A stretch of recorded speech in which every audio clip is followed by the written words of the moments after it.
弟兄姊妹平安，今天是2023年的6月3号。今天的经文是诗篇第8篇，约伯记38章22节到38节，约翰福音第14章15节到17节。今天要跟大家分享的主题是真理的灵。约伯在遭难之后，一直在思考自己的生命与上帝的关系。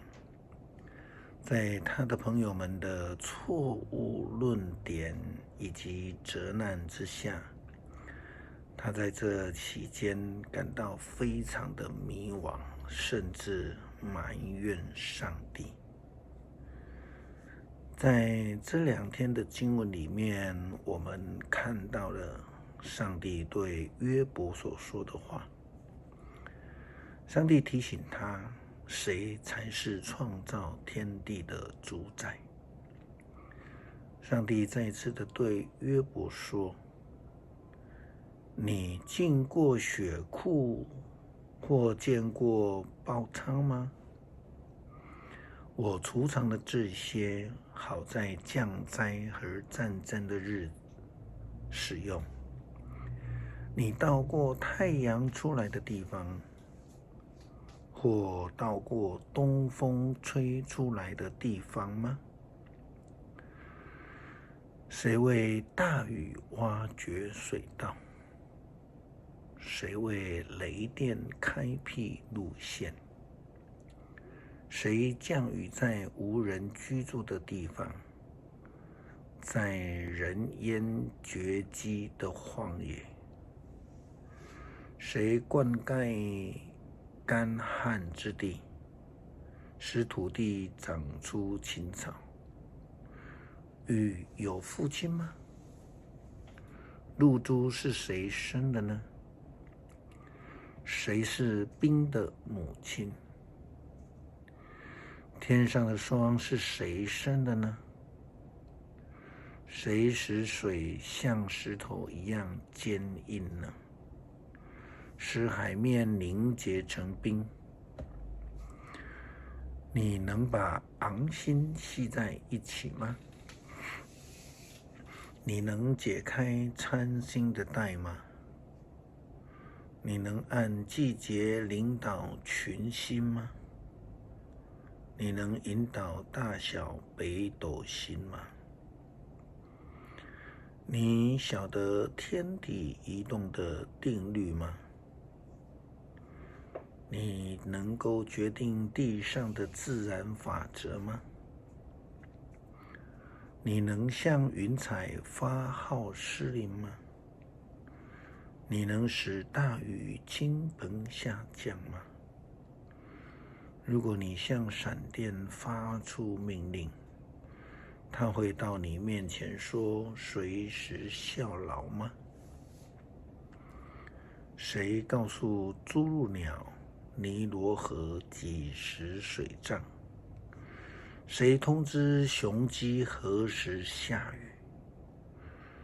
谁有智慧去数算云朵？谁能倾倒云朵使雨水降下？谁使土壤凝固成土块？谁使泥土紧紧地粘结？上帝以他的灵来创造、管理了这个宇宙、这个世界。然而，人总是忘记，并且非常过分的要求，因为呢，他们忘记了上帝才是那创造者。约伯他失去了一切，他的思想却是怎么有可能？这种事情怎么可能发生在我的身上？我是那么的敬虔。这个疑问也是他的朋友们所思考的方向，其实也是今日许多人的疑问。但是真理是上帝创造的这个世界，他要赐予，他要收回，都在上帝的手中。重要的是，人应当要顺服上帝，接受上帝所有的安排，如同耶稣基督在客西马尼园的祷告说：“父啊，将这杯移走，但不要顺我的意，而是顺你的意。”我们提到了亚伯拉罕他献以撒的记载。亚伯拉罕虽然他在100岁的时候才得子，但这不但是不容易又从人的角度、人的能力上来看，简直就是不可能的事情。但是上帝却要让100岁得子的亚伯拉罕呢，来奉献他的儿子以撒给上帝。经文的记载，亚伯拉罕完全没有质疑，没有反抗，他只有默默的准备，预备要顺服上帝的旨意，来将以撒献给上帝。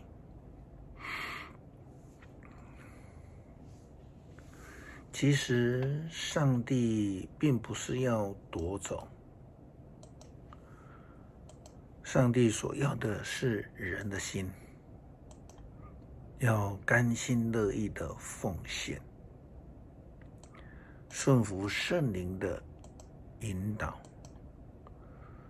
耶稣基督预言要赐下保惠师，就是劝助者、慰助者，给所有跟随他的人的时候，他这样说道：“你们若爱我，就要遵守我的命令。我要祈求天父，他就赐给你们另外一位慰助者，永远与你们同在。他就是真理的灵。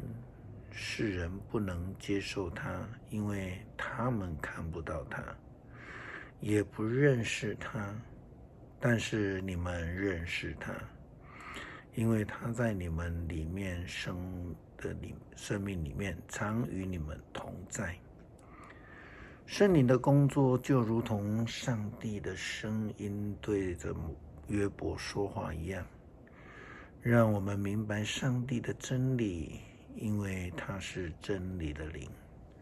让我们明白上帝真理的教导，帮助我们遵守主的诫命，能够领受上帝的恩典，即便我们已经失去了一切自己认为宝贵的事物。因为我们领受了真理的灵，基督耶稣就内住在我们的生命里面，上帝也在我们里面与我们同在，这是永恒的应许。因为主耶稣说：“我在父亲的生命里，父亲在我生命里。”你不信吗？我对你们说的话不是出于我自己，而是在我生命里的父亲亲自做他的工作。你们要相信我，我在父亲的生命里，父亲在我的生命里。如果不信这话，也要因我的工作而信我。约翰福音14章第10到11节。真理的灵是要叫我们记得主耶稣基督的教导，遵守上帝的诫命，活出基督的模样，见证上帝的同在。主耶稣基督这样的应许门徒，他也同样的将应许赐给了我们。他说：“我郑重的告诉你们，信我的人也会做我所做的事，甚至要做更大的。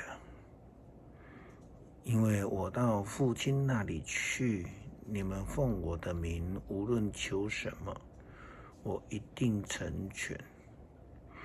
我要使父亲的荣耀借着儿子显示出来。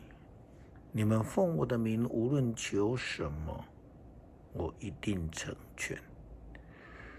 因为上帝所差真理的灵与我们同在，他就必保守、看顾、赐福，并帮助我们度过艰难，胜过苦难。诗篇第8篇，上主，我们的主啊，你的伟大彰显全地，颂赞你的声音上达诸天，婴儿和幼童一起歌唱。你建造巩固的堡垒，防备敌人。你阻止仇敌对你的攻击。我仰视你亲手创造的天空，观看你陈设的月亮星辰。啊，人算什么？你竟顾念他；必朽的人算什么？你竟关怀他。然而你造他仅低于你自己。你用光荣尊贵做他的华冠，你让他管理所有的被造物，把一切都放在他的脚下。牛、羊、荒野的走兽，空中的飞鸟，江河的鱼类，海洋的生物，都归他管辖。上主，我们的主啊，你的伟大彰显全地。感谢上帝赐给我们真理的灵，内住在我们的生命里面，成为我们的帮助，赐下平安给我们。求主帮助我们记得你的启示与教导，让我们能够遵行你的旨意，与主同行。感谢祷告，奉主耶稣基督圣名求，阿们。